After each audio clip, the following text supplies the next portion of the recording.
अब जी।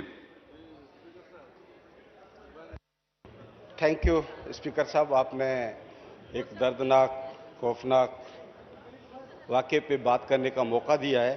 ये रहीम यार खान में जो मंदिर का वाक़या हुआ है, ये बहुत अफसोसनाक हुआ है। इस पे हम मजम्मत करते हैं। यहाँ ये तस्वर नहीं होना चाहिए कि हिंदू जो है वो दूसरे नंबर पे हैं। यहाँ हम बराबरी के बुनियाद पे रहते हैं और यहाँ हम पहले पाकिस्तानी हैं फिर हिंदू हैं। हम पाकिस्तान पे फ़ख्र करते हैं कि हमें यहाँ बराबरी के हकूक़ मिले हुए हैं, लेकिन ऐसे वाक़यात होते हैं जिस पे बहुत दुख होता है।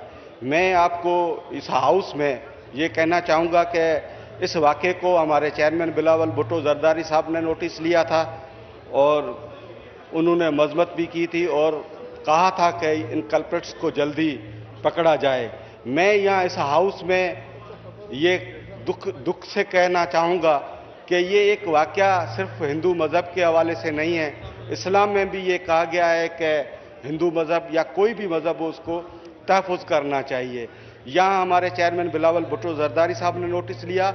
ये ज़रूरी नहीं है कि इस हाउस में सिर्फ इस वाक़े पे जो माइनॉरिटी जो हिंदू पार्लियामेंटेरियन है वो बात करें। मैं अफसोस से कहना चाहता हूँ कि यहाँ मुख्तलिफ पार्टीज़ के पार्लियामेंटेरियन बैठे हुए हैं। यहाँ खाकान अब्बासी साहब को भी बात करना चाहिए, यहाँ ज़हीरुद्दीन बाबर को बात करना चाहिए, यहाँ रहीम यार खान से हमारे एमएनए यहाँ बैठे हैं, उनको भी आपको मौका देना चाहिए। मुस्लिम हमारे जो भाई हैं उनको यकजहती तौर इस पे बात करनी चाहिए। ये आप यहाँ भी एक तफरुक दिखाने चाह रहे हैं कि एक अगर हिंदू मज़हब का वाक़या हुआ है तो उसमें सिर्फ हिंदू पार्लियामेंटेरियन बात करें, ये मुनासिब नहीं है।